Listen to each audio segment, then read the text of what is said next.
धन्यवाद सभापति जी। आज मैं जिस विषय को लेकर आपके बीच में जो संविधान संशोधन विधेयक देश के प्रधानमंत्री माननीय नरेंद्र मोदी जी के द्वारा, हमारे मंत्री जी के द्वारा 2 राज्यों को न्याय दिलाने के हेतु कुटुंब न्यायालय संशोधन विधेयक 2022 लाया गया है, मैं इसके समर्थन में खड़ी हुई हूँ। भारत एक ऐसा देश है जो सदियों से अपनी सांस्कृतिक परंपराओं को संरक्षित रखने में विश्वास करता है, और हम जब अपनी सांस्कृतिक परंपरा को समृद्ध बनाने के लिए, अक्षुण्ण बनाने के लिए प्रयास करते हैं, तो उसमें परिवार एक बहुत बड़ा भागीदारी निभाता है। इस परिवार में जब पीढ़ियों के अंतर होते हैं, या पहले जब हमारे यहाँ कुटुंब, ये हमारी एक पुरानी परंपरा रही है, इस पुरानी परंपरा में ही ऐसे बहुत से विवाद जो घरों में होते थे, हमारे बड़े बुजुर्ग, हमारे परिवार और समाज के लोग बैठकर उसका न्याय कर लेते थे, पीढ़ियों तक उस विषय को माना जाता था। ये हमारे भारत की एक अक्षुण्ण और बहुत समृद्धशाली परंपरा रही है। माननीय सभापति जी, मैं कहना चाहती हूँ कि ये विधेयक एक ऐसे समय पर लाया गया, और इसके लाने की आवश्यकता क्यों पड़ी? इसको लाने की आवश्यकता इसलिए पड़ी कि जो कुटुंब न्यायालय है, इसके स्थापना के लिए केंद्र के द्वारा अधिसूचना जारी की जाती है, और अधिसूचना जारी किया जाना केंद्र सरकार के लिए आवश्यक होता है। लेकिन हिमाचल प्रदेश और नागालैंड में केंद्र के द्वारा ऐसी अधिसूचना जारी नहीं की गई। बिना अधिसूचना के इन न्यायालयों को विधिमान नहीं माना जा सकता, इसलिए इस संशोधन को लाने की आवश्यकता पड़ी है। चूंकि कुटुंब न्यायालय अधिनियम 1984 में पूर्ववर्ती सरकार, जो उस समय की तत्कालिक सरकारें थी, उन सरकारों के द्वारा अधिसूचना जारी नहीं किया गया।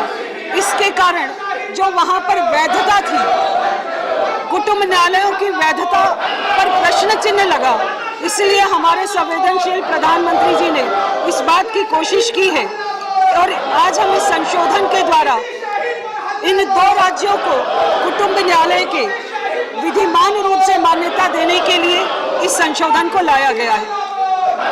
माननीय सभापति जी, मैं कहना चाहती हूँ, हमारे यहाँ पर हम लोग बहुत लंबे समय से परिवार में, और परिवार हमारे लिए वो क्षण होता है अगर कहीं हम परेशान हैं, हमारी परिस्थितियाँ हमारे विपरीत हैं, तो ऐसे समय पर परिवार हमारे लिए संबल बनकर खड़ा होता है। जब परिवार संबल बनकर खड़ा होता है तो व्यक्ति चाहे कितने संताप में हो, वो बाहर निकलता है। लेकिन भारत में एक पूर्ववर्ती हमारे पड़ोसी देश के राष्ट्राध्यक्ष ने इस विषय को कहा था कि अगर भारत को समाप्त करना है तो भारत की संस्कृति पर आघात किया जाए, और अगर भारत की संस्कृति पर आघात होगा तो भारत समाप्त होगा। पाश्चात्य संस्कृति ने भारत की संस्कृति को बहुत हद तक आघात पहुंचाया है। मैं कहना चाहती हूं कि भारत की संस्कृति बेहद समृद्धशाली रही, लेकिन इस समृद्धता में जो पाश्चात्य संस्कृति है, वो धीरे धीरे कहीं न कहीं प्रवेश करी। जो संयुक्त परिवार थे, वो संयुक्त परिवार टूटे, एकल परिवार ज्यादा बढ़े। संयुक्त परिवारों में जब हम रहते थे तो हमें बहुत सी ऐसी आवश्यकताएं होती थी, और परिवार के सदस्य उसे पूरा करते थे। लेकिन एकल परिवार में रहते हुए बहुत सी ऐसी समस्याएं हुई जिनके कारण आज लोगों को संस्कार नहीं मिल पाते, वो अपने रीति रिवाज से परिचित नहीं हो पाते, और जब रीति रिवाजों से परिचित नहीं होते हैं तो ऐसे समय पर इन परिस्थितियों का निर्माण होता है जो तलाक का विषय है। कभी घर में बेटियां अगर ज्यादा पैदा हुई तो इन विषयों को लेकर भी महिलाओं को प्रताड़ित किया गया। 2 विचार अगर आपस में टकराए तो पति पत्नियों के आपस में विषय बने। ये विचार की टकराहट, पीढ़ियों की सोच का अंतर इस प्रकार का बना कि परिवार टूटने लगे। जब परिवार टूटता है तो एक मानसिक संताप होता है। इस मानसिक संताप से निकलने में परिवार बहुत अहम भूमिका निभाता है। मैं कहना चाहती हूँ कि कुटुंब न्यायालय ज्यादा से ज्यादा हो। अगर फैमिली कोर्ट ज्यादा से ज्यादा होंगे तो आज जो ये कुटुंब न्यायालय में ये विषय जाते हैं जो हम पहले अपने परिवारों में ही निपटा लेते थे, ये संताप लंबे समय तक रहता है तो व्यक्ति कहीं ना कहीं डिप्रेशन में जाता है। और अलग प्रकार की संस्कृति अभी इस देश में दिखाई देती है। एक पाश्चात्य संस्कृति का बहुत बड़ा विषय आता है, जिसमें सेम सेक्स मैरिज का भी एक विषय हमको लगातार सुनाई पड़ता है। ये भारत की संस्कृति नहीं है। भारत की संस्कृति में हम अपनी संस्कृति को अक्षुण्ण रखने के लिए प्रयास करें। आज 11 लाख से ज्यादा केस कुटुंब न्यायालय के पेंडिंग है। ऐसे 11 लाख से ज्यादा परिवार मानसिक संताप को झेल रहे हैं।